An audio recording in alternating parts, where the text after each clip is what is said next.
से युद्ध विराम की मांग कर रहे थे। आखिरकार उनकी मांग इजराइल ने मान ली। युद्ध विराम तो हो गया, लेकिन युद्ध विराम के आखिरी सेकंड तक इजराइल ने गाजा में जो किया वो बहुत चौंकाने वाला है।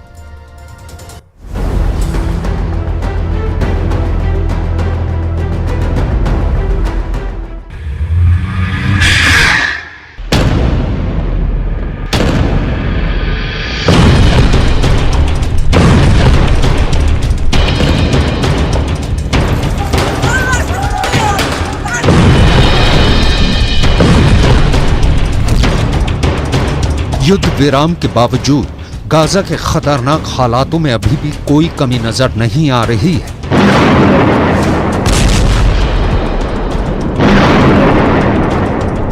सबसे पहली बात तो ये कि इजराइल ने साफ कर दिया है कि युद्ध विराम का मतलब ये बिल्कुल भी नहीं है कि इजराइल की सेना गाजा पट्टी से पीछे हट रही है, बल्कि युद्ध विराम के समय का इस्तेमाल इजराइल की सेना गाजा पट्टी के अंदर अपनी जड़ों को और गहरा करने में कर रही है।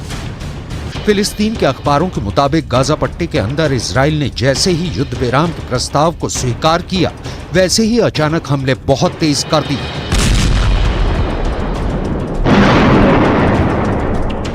फिलिस्तीन के अखबारों का दावा है कि इजराइल ने 4 दिन के युद्ध विराम की पूरी कसर एक दिन में निकाल दी। युद्ध विराम के ठीक पहले सबसे बड़ा हमला रफा इलाके में हुआ है। रफा इलाका गाजा पट्टी के दक्षिणी हिस्से में है। यह भी एक बहुत बड़ा शरणार्थी कैंप है और यहाँ पर हजारों की संख्या में फिलिस्तीनी शरणार्थी रहते हैं।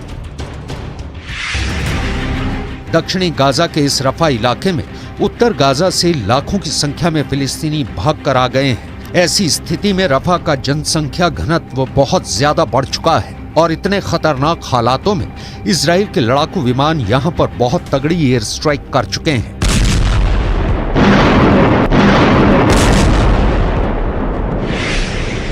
फिलिस्तीन के कई अखबारों ने रिपोर्ट किया है और फोटो जारी की है और वीडियो भी दिखाए हैं, जिनमें एक साथ दर्जनों लोगों को दफनाया जा रहा है। यहां तक कि बुलडोजर से कब्र पर मिट्टी डाली जा रही है। गाजा पट्टी के अंदर सामूहिक कब्रों की तस्वीरों ने पूरी दुनिया को हिला दिया है।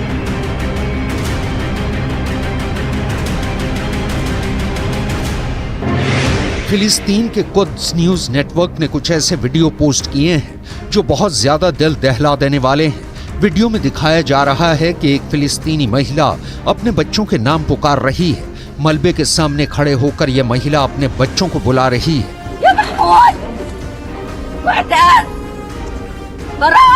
वो इस उम्मीद में है कि शायद उसका बच्चा जीवित हो और वो मलबे से आवाज दे ताकि किसी तरह से बच्चों को निकालने की कोशिश की जाए, लेकिन कोई उत्तर नहीं आता है तो महिला रोने लगती है और पूरे इलाके में एक भीड़ लग जाती है।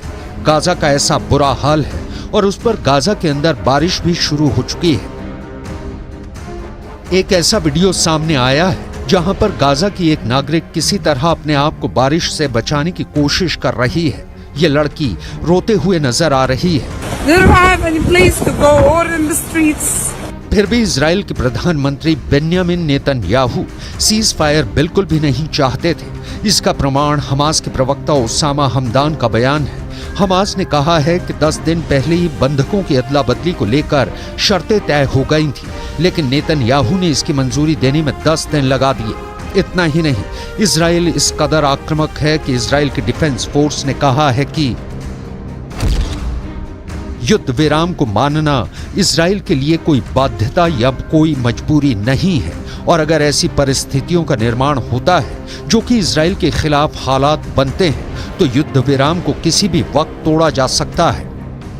युद्ध विराम के बावजूद अगर इस वक्त सबसे ज्यादा कोहराम कहीं मचा हुआ है तो वो गाजा पट्टी के 2 अस्पताल हैं।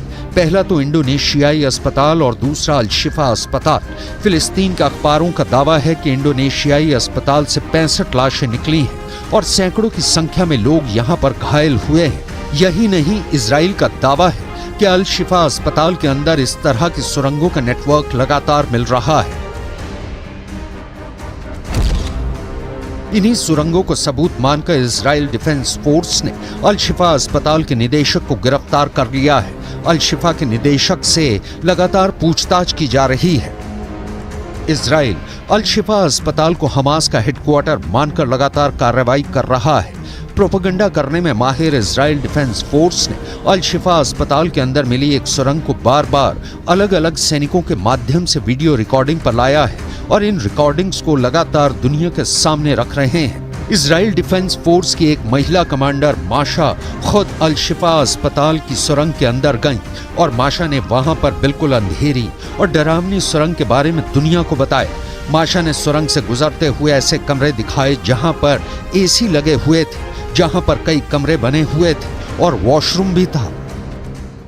The first time our forces entered the Shifa complex, they went in with a bomb-sniffing dog, and they discovered a truck full of ammunition. After revealing the shaft by the D9, they saw a circular opening, and they couldn't see all the way down at the time, but further investigations and tools lowered down it revealed that this is a 10-meter deep shaft that leads to a corridor. At the end of that corridor, there's a blast-proof door with a shooting hole at the top of it. And our forces, after making sure that all defense mechanisms are dismantled, have opened that door that leads to another door that goes deeper into the complex. The understanding that this tunnel goes under the hospital. अल शिफा अस्पताल को Hamas का headquarter साबित करने के लिए Israel defence force के सबसे बड़े प्रवक्ता डेनियल हगारी खुद अल शिफा अस्पताल के इलाके में पहुंचे और वो यहां अस्पताल के पास एक आवासीय इलाके में गए, जहां एक फ्लैट में जाकर उन्होंने बताया कि किस तरह से फ्लैट के अंदर से ऐसी सुरंगें पाई गई हैं जो कि अस्पताल में जाकर मिलती हैं।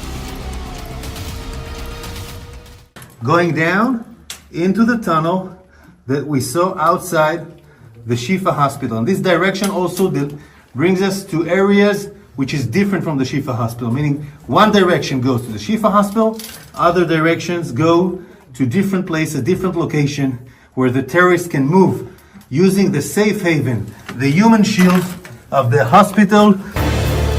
इजराइल की तरफ से दावा किया गया है कि उसकी फोर्स के अल शिफा पहुंचने से पहले सुरंगों को छिपाने के प्रयास किए गए। इन सुरंगों पर मिट्टी डालकर सुरंग को ढकने की कोशिश की गई। इजराइल की आर्मी ने एक मस्जिद का वीडियो भी जारी किया है और इस मस्जिद के अंदर वीडियो को देखें तो मस्जिद के मेन गेट से अंदर घुसते ही एक बड़ा हॉल मिलता है जहां पर की नमाज पढ़ी जाती है, लेकिन यहीं से एक बेसमेंट की तरफ अंदर काफी गहराई में पूरा स्ट्रक्चर नजर आता है जो कि मस्जिद के बेसमेंट जैसा है। बेसमेंट के अंदर भी एक और सुरंग नजर आती है। बेसमेंट में एक कमरे में व्हाइट बोर्ड नजर आता है जिसे इजराइल ने हमास की रॉकेट लैब बताया है। गाजा पट्टी का एक और वीडियो वायरल हो रहा है जिसमें गाजा के समंदर के किनारों पर मलबों पर इजराइल के झंडे लगे हुए नजर आ रहे हैं।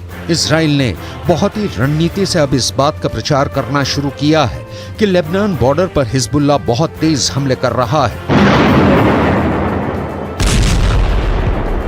बीते 24 घंटे के अंदर लेबनान के बॉर्डर से इजराइल पर 50 से ज्यादा रॉकेट, गाइडेड मिसाइल्स और ड्रोन्स के हमले हुए हैं। यानी अगर देखा जाए तो युद्ध विराम कागजों में भले दर्ज हो गया है, लेकिन इजराइल 4-5 दिन के युद्ध विराम की पूरी भरपाई पहले ही करने की कोशिश कर रहा है और दावा किया जा रहा है कि युद्ध विराम के बाद तो हालात और ज्यादा बिगड़ सकते हैं। यानी जब युद्ध विराम खत्म हो जाएगा तो उसके बाद इजराइल डिफेंस फोर्स लगातार हमास के आतंकवादियों के नए अड्डे पर हमले कर सकती है।